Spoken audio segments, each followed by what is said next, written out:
Students, our today's topic is structure of antibody. Antibodies are produced by plasma cells of B lymphocytes.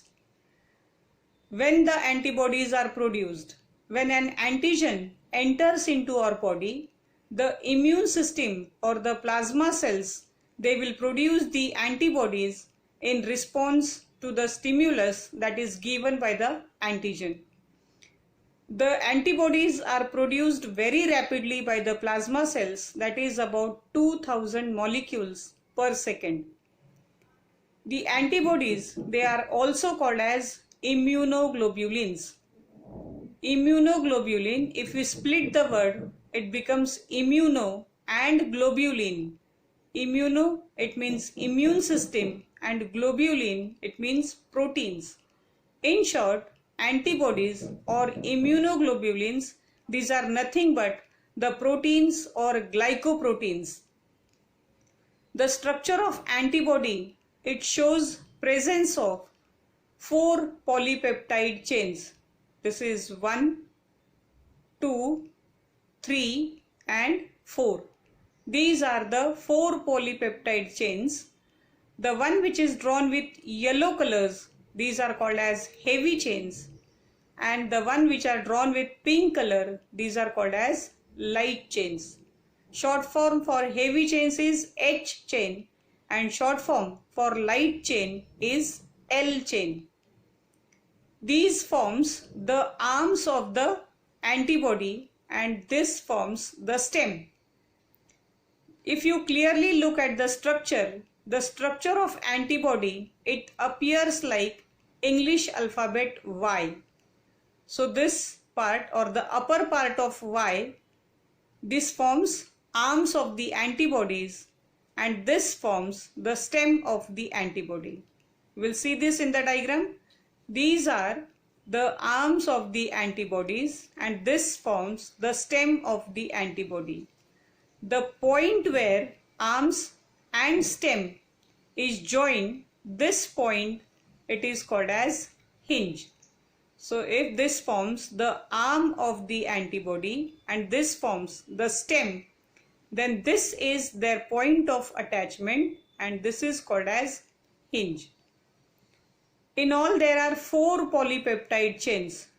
This is 1, 2, 3 and 4. All 4 polypeptide chains, they are held together by disulfide bonds. So these are the disulfide bonds which helps to attach the 4 polypeptide chains. Each chain, it shows 2 regions, that is variable region and constant region. So this part above the line, this is variable region and this forms the constant region. In this also, this is called as variable region and this forms the constant region. The variable region, it has a part where the antigen binds with the antibody. The part where antigen binds with the antibody, this part where the arrow is there, this is called as paratope, or it is also called as antigen binding site. On one antibody, there are 2 antigen binding sites. This is one and this is second one. So when 2 antigen binding sites are present on the antibody, then it is called as bivalent. Now how these antibodies, they destroy the antigen? Whenever an antigen enters into our body, the antibody, it will recognize and it will bind with the antigen to form a complex which is called as antigen antibody complex. So complex formation is a response that is given by the antibody to the antigen. So this is all about the structure of the antibody. Thank you. Now let's see how the antigen antibody complex formation takes place. First, what does the word serology means? The study of antigen antibody interactions it is called as serology. Now the most important thing that you have to remember for antigen antibody complex formation is the binding sites of antigen and antibody. Now this is the diagram of antibody and this is an antigen. In this side also this is an antigen and these are the arms or the chains of the antibody. Now what we have to remember is the binding site of antigen or the part of antigen which joins with the antibody, that is this part which is drawn with blue color.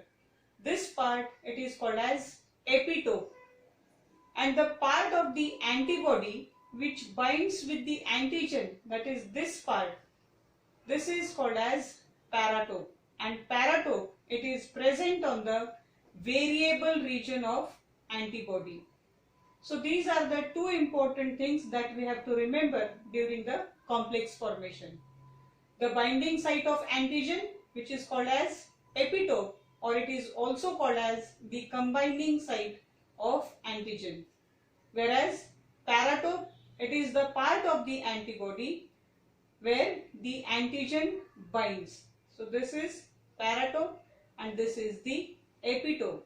So when on the antibody the antigen binds, so this is the complex that is formed, and this complex it is called as antigen antibody complex. The complex is like lock and key mechanism, in which antibody it represents lock and antigen it represents key. As a perfect key fits in a lock or a perfect lock, similarly a specific antigen requires a specific antibody. Now what makes the antibody specific for antigen? This part, that is paratope, present on the variable region, those slight variations in this region, it makes the antibody highly specific for the antigen. So this is how the complex formation takes place, and this complex formation helps to destroy the antigen, and in this way the antibodies they will help to eliminate antigens from our body. Thank you.